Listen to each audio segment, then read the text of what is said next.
Hi everybody, and thanks for tuning in. Mike here with TinyTalk.com.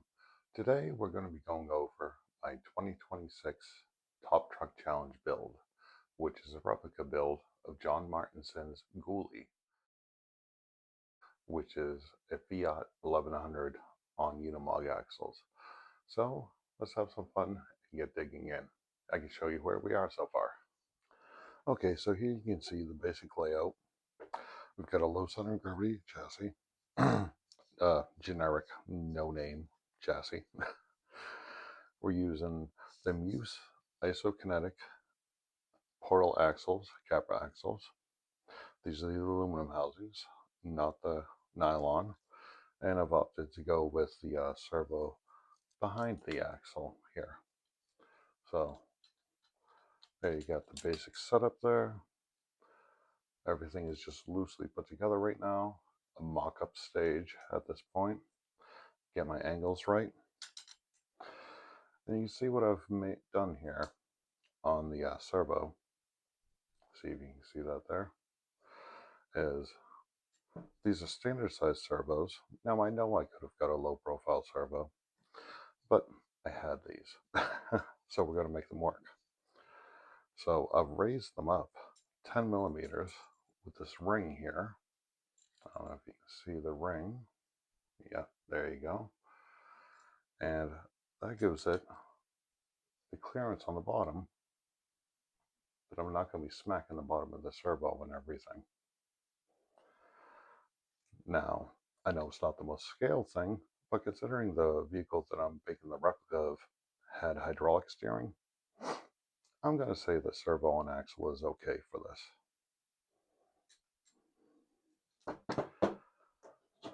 For the transmission, I'm also going with MEUS here.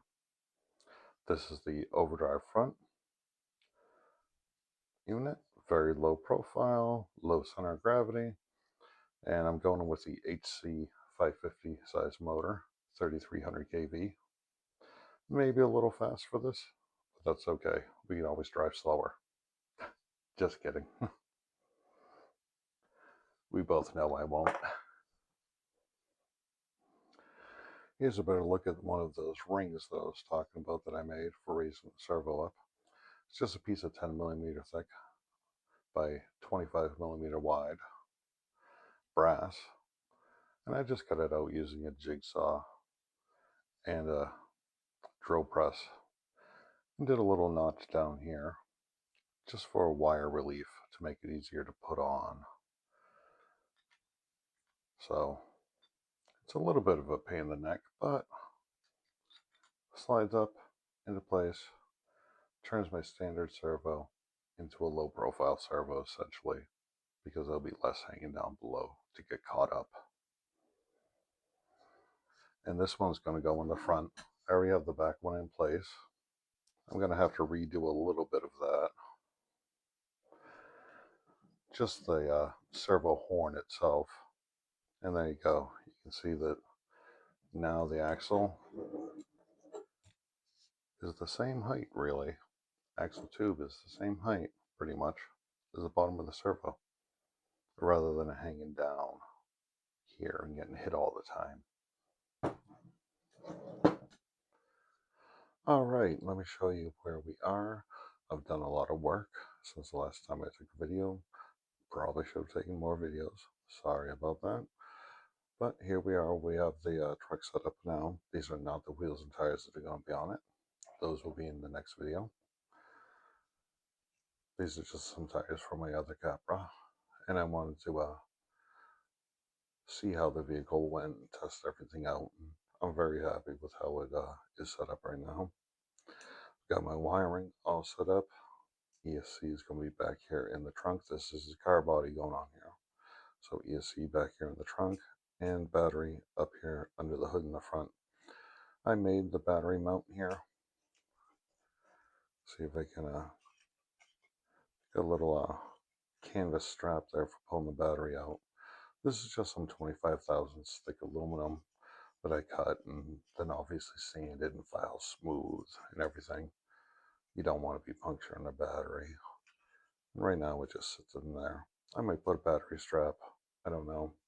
We'll see. If the hood of the car sits on top of it tight and holds it closed, then great, I don't have to.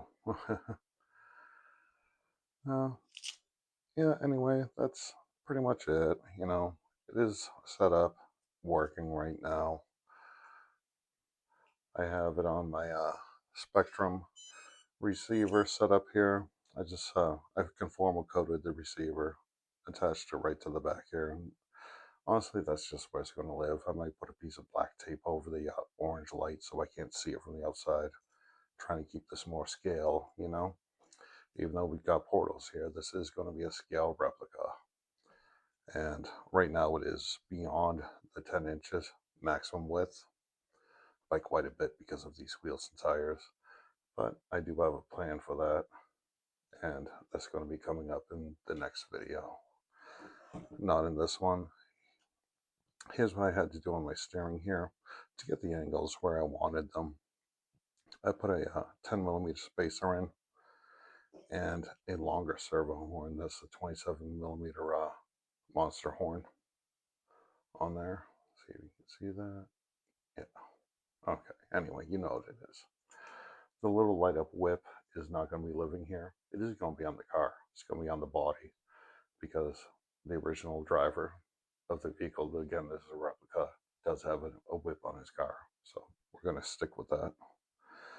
Anyway, that's where we're at right now. That's pretty much going to be it on this. I have to fix the alignment also. The alignment is terrible with these steering tie rods that it came with. Even with them tightened up as tight as I can get them, I still can't get the alignment right. There's too much toe out in the front and toe in the rear. So I'm going to have to modify those a bit, take them off, cut deeper threads on the tie rod itself, and then trim it shorter a little bit on each side. About 2mm off on each side should put me where I need to be. Anyway, again, trying to struggle to stay under that 10-inch maximum width that's in place and use a portal axle because the original vehicle is on Unimog portal axles. So, but we're going to get there. It's going to be just under, but I am going to get there. I have a plan. So it's going to be smaller tires because he was running on 43-inch tires for that event. So I'm going to be using a 4 1/4 tire. And obviously I'm going to be mounting them inwards as far as I possibly can. And I have a custom rim setup that I've done, and I think that's going to work for me. And anyway, if you haven't already done so, please like, subscribe, share, and all right, I'll see you next time. Thank you.